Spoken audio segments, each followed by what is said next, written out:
ties of demise, Tony Abbott refuses to comment on rumours of an affair with his chief of staff. I really don't want to rake over old coals. I know some people do want to rake over old coals, but I don't. A Tasmanian grower gets the green light to sell juvenile stock.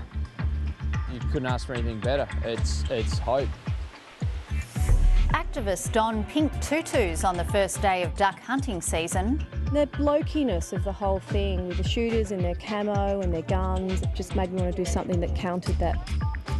And Leighton Hewitt makes another comeback, but it's not enough to win. The Americans too strong. What a match. Terrific tennis from both teams.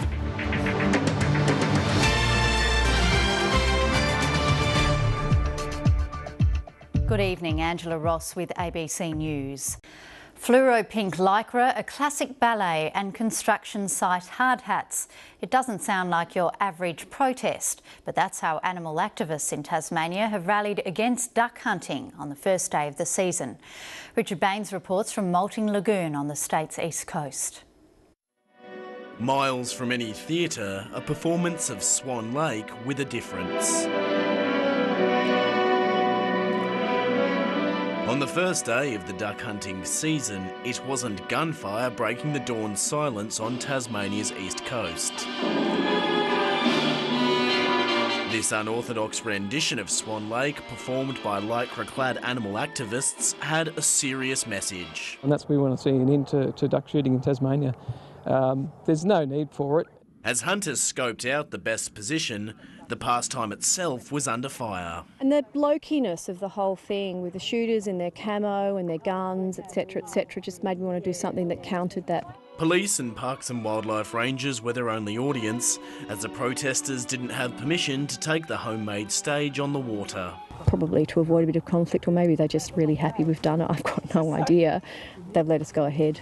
And while the protest took centre stage, activists could only look on as ducks were shot. The hunters are there legitimately. They pay a lot of fees. The performance has sparked calls for Tasmania to follow Victoria in banning protesters from hunting sites. It's the safety of the protester, and it saves the hunter that accidentally causes an injury to someone, having to live with that. The state government has no plans to change the laws, meaning it won't be a curtain call on demonstrations like this. Richard Baines, ABC News, Moulting Lagoon.